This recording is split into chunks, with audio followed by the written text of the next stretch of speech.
Hello everyone, welcome to my channel study with Haroon. मुलांनो, मी जर तुम्हाला भारताची राज्यघटना कुणी लिहिली म्हणजे भारताची राज्यघटना कॉन्स्टिट्यूशन कुणी लिहिली असा प्रश्न जर विचारला तर तुमचं काय उत्तर येईल? नक्कीच डॉक्टर बाबासाहेब आंबेडकर यांनी. तर आज आपण उद्यानात भेटलेला विद्यार्थी हा पाठ पाहणार आहोत. पाठ 7वा, उद्यानात भेटलेला विद्यार्थी. आता पहा, उद्यान म्हणजे काय? उद्यान मीन्स गार्डन. विद्यार्थी स्टूडेंट, मतलब गार्डन में मिला हुआ विद्यार्थी, गार्डन में जिससे मुलाकात हुई ऐसा विद्यार्थी, ऐसा स्टूडेंट. इस पाठ में डॉक्टर बाबा साहेब अम्बेडकर के बचपन की एक घटना सुनाई गई और उनके एक शिक्षक ने इस बारे में बताया है. तो देखिए, अब हम देखते हैं. पहला पैराग्राफ देखो. मुंबईचे चर्नी रोड उद्यान.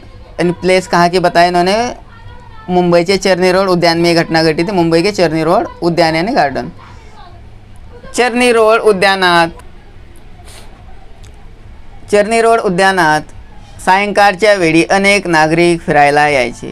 तो सायंकाळच्या वेळी मतलब इवनिंग टाइम में क्या होता था? उस चर्नी रोड उद्यान में, उस बगीचे में अनेक नागरिक मतलब सिटीजन्स, बहुत सारे सिटीजन्स नागरिक लोग वहाँ पर घूमने के लिए आते थे.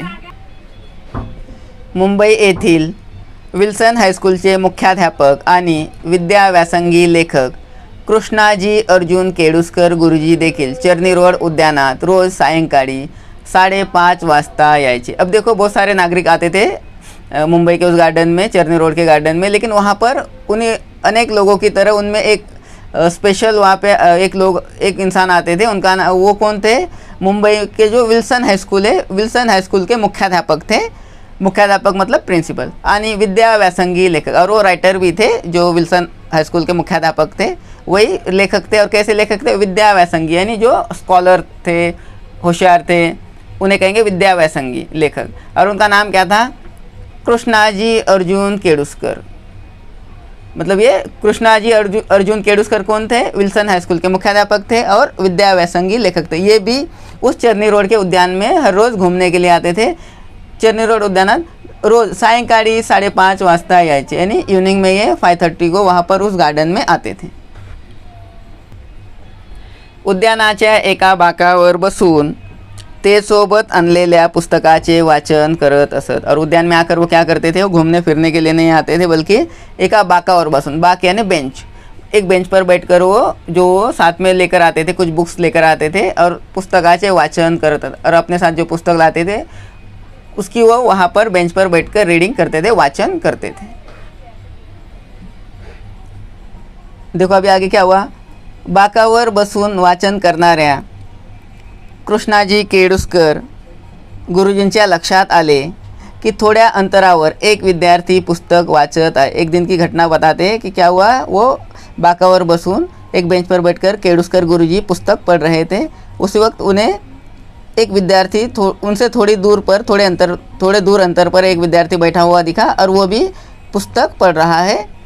त्यावेळी त्यांनी त्या विद्यार्थ्याकडे फारसे लक्ष दिले नाही. ज़्यादा ध्यान उन्होंने उस विद्यार्थी पर उस दिन नहीं दिया, लेकिन उन्होंने उसको देखा कि वो बुक पढ़ रहा है. दुसऱ्या दिवशी तो कालचा विद्यार्थी तेथे पुस्तक वाचताना त्यांना दिसला. दूसरे दिन भी वो विद्यार्थी उसी बेंच पर केडुस्कर गुरुजी से थोड़े दूर अंतर पर पुस्तक पढ़ रहा था, बुक पढ़ रहा था. आता मात्र त्यांच्या मनात कुतूहल निर्माण झालं. लेकिन जब दूसरी बार भी उसी विद्यार्थी को उन्होंने वहाँ बैठकर पढ़ता हुआ देखा तो उनके मन में कुतूहल मतलब क्या, एक क्यूरियोसिटी की, एक जानने की इच्छा हुई कि एक छोटा सा बच्चा है, एक विद्यार्थी है और वो रोज़ बुक्स पढ़ता है, जबकि उसकी उम्र के बाकी बच्चे क्या करते हैं? मस्ती करने आते हैं, धमाल करते हैं ना, मौज मज़ा करते हैं. लेकिन एक लड़का है, एक विद्यार्थी, वो हर रोज़ आकर पुस्तक पढ़ता है. इसके लिए उनके मन में थोड़ा सा कुतूहल जाग गया. तिसऱ्या दिवशी देखील तोच विद्यार्थी कोणते तरी पुस्तक वाचताना दिसला. अब तीसरे दिन भी जब केडुस्कर गुरुजी वहाँ पे आए तो वही विद्यार्थी वहाँ पर पुस्तक पढ़ रहा था.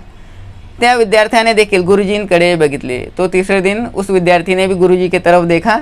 कुणीच काही बोलले नाही, लेकिन दोनों में आपस में बातचीत नहीं हुई, एक दूसरे से उन्होंने बात नहीं की. केडुस्कर गुरुजी त्या मुलाजवळ आले और केडुस्कर गुरुजी उस लड़के के पास आए. तो मुलगा वाचत होता और उस वक्त भी वो लड़का पढ़ रहा था, बुक पढ़ रहा था. कुणीतरी आपल्याजवळ उभे आहे असे त्या मुलाच्या लक्षात आल्याबरोबर त्याने गुरुजींकडे बघितले. जब उसे ये ध्यान में आए, महसूस हुआ कि कोई तो मेरे पीछे खड़ा है, तब उसने क्या किया, गुरुजी की ओर देखा. गुरुजी ने अतिशय आपुलकीने त्याला विचारले. अतिशय आपुलकीने यानी प्रेम से, प्यार से उन्होंने उसे पूछा. उस लड़के से बातचीत की, परिचय की, अपना कराया और उसका परिचय भी लिया. और क्या कहा, देखो क्या बात की. गुरुजी ने उस विद्यार्थी से पहला प्रश्न किया, बाळ तुझं नाव काय, मतलब बेटा आपका नाम क्या है, बाळ तुझं नाव काय. तो उस विद्यार्थी ने अपना इंट्रोडक्शन दिया, अपना परिचय दिया. माझं नाव भीमराव रामजी आंबेडकर. उस विद्यार्थी का पूरा नाम क्या था, भीमराव रामजी आंबेडकर. वाह छान नाव आहे तुझं. गुरुजी ने कहा कि आपका नाम बहुत अच्छा है. 3 दिवसापासून तुला रोज येथे बघतो. कहा कि मैं पिछले 3 दिनों से आपको यहाँ हर रोज़ देख रहा हूँ. तू रोज़ काहीतरी वाचत असतो. और कहा कि मैंने ये नोटिस किया है कि तुम रोज़ कुछ ना कुछ पढ़ते हो. इतर मुलांसारखी तू मस्ती करताना दिसत नाहीस. कहा कि और जो बच्चे आते हैं यहाँ पे मस्ती करने के लिए आते हैं, खेलने के लिए आते हैं, लेकिन और बच्चों की तरह आप नहीं हो. आप खेलने की बजाय बुक पढ़ते हो, इसलिए मैं आपसे बात कर रहा हूँ. म्हणून तुझी ओळख करून घेण्यासाठी मी तुझ्याजवळ आलोय. कहा कि और बच्चों से आप अलग हो, अच्छे हो, खेलने की बजाय पढ़ते हो, इसलिए मैं तुमसे पहचान करने के लिए आया हूँ, ओळख करून घेण्यासाठी आलो आहे आणि तुम्हारे बारे में जानने के लिए मैं आया हूँ.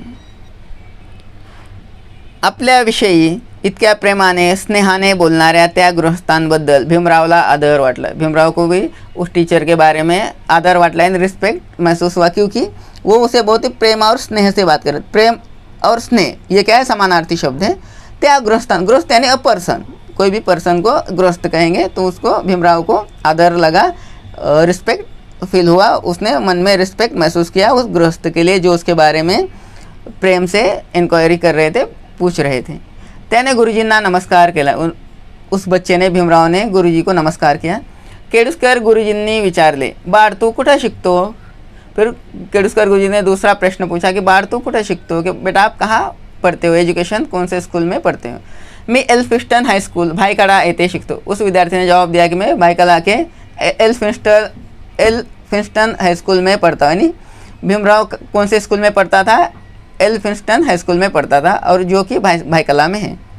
शाळेतील पुस्तकांशिवाय अवांतर पुस्तके वाचण्याची मला आवड आहे, म्हणून शाळा सुटल्यानंतर इथं काही वेळ पुस्तक वाचत बसतो. कहा कि मुझे स्कूल के जो बुक्स है, करिकुलम बुक्स है, सिलेबस के बुक्स है, उसके अलावा मुझे बुक्स पढ़ने की आदत है, आवड है, मेरा छंद है, हॉबी है, इसलिए मैं क्या करता हूँ. उसने कहा शाळा सुटल्यानंतर इथं काही वेळ पुस्तक वाचत बसतो. उसने कहा स्कूल की छुट्टी होने के बाद कुछ देर तक के लिए इस चरनी रोड उद्यान में मैं बुक्स पढ़ते रहता हूँ, बुक्स पढ़ने के लिए आता हूँ. वाह छान, चांगली पुस्तके वाचली पाहिजेत. इस पर केडुस्कर गुरुजी ने कहा कि चांगली पुस्तके वाचली पाहिजेत, हमें क्या करना चाहिए, अच्छी अच्छी बुक्स पढ़नी चाहिए. नंतर केडुस्कर गुरुजींनी भीमरावच्या कुटुंबाविषयी चौकशी केली. फिर केडुस्कर गुरुजींनी बाद में उसके कुटुंब यानी फॅमिली के बारे में इन्क्वायरी की, पूछा. ते विचार करू लागले, हा मुलगा इतर मुलांपेक्षा निश्चित वेगळा है. वो मनी मन सोचने लगे कि और बच्चों से ये लड़का बिल्कुल अलग है. या मुलाला आपुलकी आणि मार्गदर्शनाची गरज आहे. फिर उन्होंने ये भी उसके बारे में सोचा कि या मुलाला आपुलकी यानी प्यार की, और मार्गदर्शन यानी गाइडेंस, इन दो चीज़ों की, इन दो बातों की ज़रूरत है, आवश्यकता है. थोडा वेळ थांबून ते म्हणाले, मी विचार करत होतो की पद्धतशीरपणे वाचन कसे करायचे हे तुला सांगावे. बाद में भीमराव को केडुस्कर गुरुजी ने क्या कहा कि मैं सोच रहा था कि मैं आपको पद्धतशीरपणे यानी अच्छे से किस प्रकार से वाचन किया जाए, रीडिंग किया जाए, इफ़ेक्टिव रीडिंग किस प्रकार से किया जाए, ये मैं आपको बताने वाला हूँ. तो देखो भीमराव ने क्या कहा, सांगा ना गुरुजी. आतुरतेने भीमराव ने विचारले, और फ़ौरन उसने कहा भीमराव ने कि सांगा ना गुरुजी, मुझे आप बताएं कि किस प्रकार से पढ़ाई करना चाहिए, वाचन या रीडिंग करना चाहिए. चरनी रोड उद्यानामध्ये केडुस्कर गुरुजी भीमरावशी रोज़ भेंट हो लागली. और चरनी रोड उद्यान में बगीचे में केडुस्कर गुरुजी और भीमराव रोज़ मिलने लगे. दोनों रोज़ एक दूसरे को मिलने लगे. गुरुजी त्याला चांगल्या लेखकांची पुस्तके वाचायला देऊ लागले. गुरुजी हर रोज़ उसको आके अच्छे अच्छे लेखकों की, अच्छे अच्छे राइटर्स की पुस्तक लाकर देने लगे. त्यामुळे भीमरावच्या विस्तृत वाचनाला सुरुवात झाली. इसलिए भीमराव को विस्तृत यानी डिटेल में रीडिंग करने लगा. आता केडुस्कर गुरुजी आणि भीमराव यांची अभेद्य गट्टी जमली होती और केडुस्कर गुरुजी और भीमराव की अभेद्य गट्टी यानी उनकी दोस्ती हो गई थी, लेकिन कैसी अभेद्य यानी उसे कोई दूर नहीं कर सकता, दोनों की दोस्ती को कोई तोड़ नहीं सकता था, उसे कहेंगे अभेद्य गट्टी। केडुस्कर गुरुजींनी भीमरावची तल्लख बुद्धिमत्ता लक्षात घेऊन महाविद्यालयीन आणि पुढे उच्च शिक्षणासाठी अमेरिकेत पाठवण्यासाठी सयाजीराव गायकवाड महाराजांकडे स्वतः शिफारस केली। बाद में फिर केडुस्कर गुरुजी को लगा कि इनकी भीमराव की बुद्धि कैसी तल्लख बुद्धिमत्ता यानी इंटेलिजेंट है, स्कॉलर है ये विद्यार्थी, इसलिए उन्होंने क्या किया, महाविद्यालयीन व पुढे उच्च शिक्षणासाठी यानी कॉलेज के शिक्षण के लिए, एजुकेशन के लिए, हायर स्टडीज़ के लिए और उच्च शिक्षणासाठी और अमेरिका में हायर स्टडीज़ के लिए जाने के लिए क्या किया उन्होंने, उस वक्त के जो महाराज थे सयाजीराव गायकवाड़ उनको सिफारिश की उन्होंने कि भीमराव अंबेडकर को स्कॉलरशिप दिए जाए अमेरिका में पढ़ने जाने के लिए। त्यामुळे भीमराव यांना महाविद्यालयीन आणि उच्च शिक्षण घेण्याची संधि मिली और जो महाराज सयाजीराव गायकवाड़ ने जो स्कॉलरशिप दिया, उनको शिष्यवृत्ति दिया, इस वजह से उन्होंने कॉलेज एजुकेशन और आगे हायर स्टडीज़ अमेरिका में उनके लिए पढ़ना, उच्च शिक्षण लेना पॉसिबल हुआ। आपल्याला मिळालेल्या संधीचे सोने करून भीमराव जगातील एक विद्वान म्हणून नावलौकिक प्राप्त करणारे उच्च विद्या विभूषित डॉक्टर बाबा साहेब अम्बेडकर झाले। इस प्रकार से जो भीमराव था छोटा सा बच्चा, तो उन्होंने जो उनको चांस मिला संधि से सोने कर, मतलब जो चांस का उन्होंने अच्छे से इस्तेमाल किया, उपयोग किया और जगातील एक विद्वान म्हणून यानी दुनिया का एक स्कॉलर पर्सन, ऐसी उनका नावलौकिक हुआ, नाम हुआ, फेमस वो हुए और उन्हें आज हम डॉक्टर बाबासाहेब आंबेडकर के नाम से जानते हैं। अशा या उच्च विद्या विभूषित डॉक्टर बाबासाहेब आंबेडकरांनी स्वतंत्र भारताची राज्यघटना लिहिली। इस प्रकार जो स्कॉलर बने थे डॉक्टर बाबासाहेब आंबेडकर, इन्होंने क्या किया, स्वतंत्र भारताची राज्यघटना लिहिली। यानी जब भारत स्वतंत्र हुआ, आज़ाद हुआ, इंडिपेंडेंट हुआ, तब जब राज्यघटना लिखी गई, भारत का कॉन्स्टिट्यूशन लिखा गया, तो वो भीमराव डॉक्टर बाबा साहेब अम्बेडकर इन्होंने लिखा। इस प्रकार से डॉक्टर बाबा साहेब अम्बेडकर के बारे में विस्तृत जानकारी दी गई इस चैप्टर में कि किस प्रकार से वो बचपन में पढ़ते थे और आगे जाके वो एक विद्वान व्यक्ति बने, उन्होंने भारत की राज्यघटना लिखी और उनके शिक्षक जो कृष्णाजी अर्जुन केडुस्कर गुरुजी थे वो मिले, उसका भी किस प्रकार से उन्हें फ़ायदा हुआ, ये सब बातें लेखक डॉक्टर प्रदीप आगलावे इन्होंने इस पाठ में बताई। ठीक है, इस प्रकार से ये पाठ यहाँ पर समाप्त होता है। वीडियो अच्छा लगा तो like, share end subscribe. Video पाहिल्याबद्दल धन्यवाद।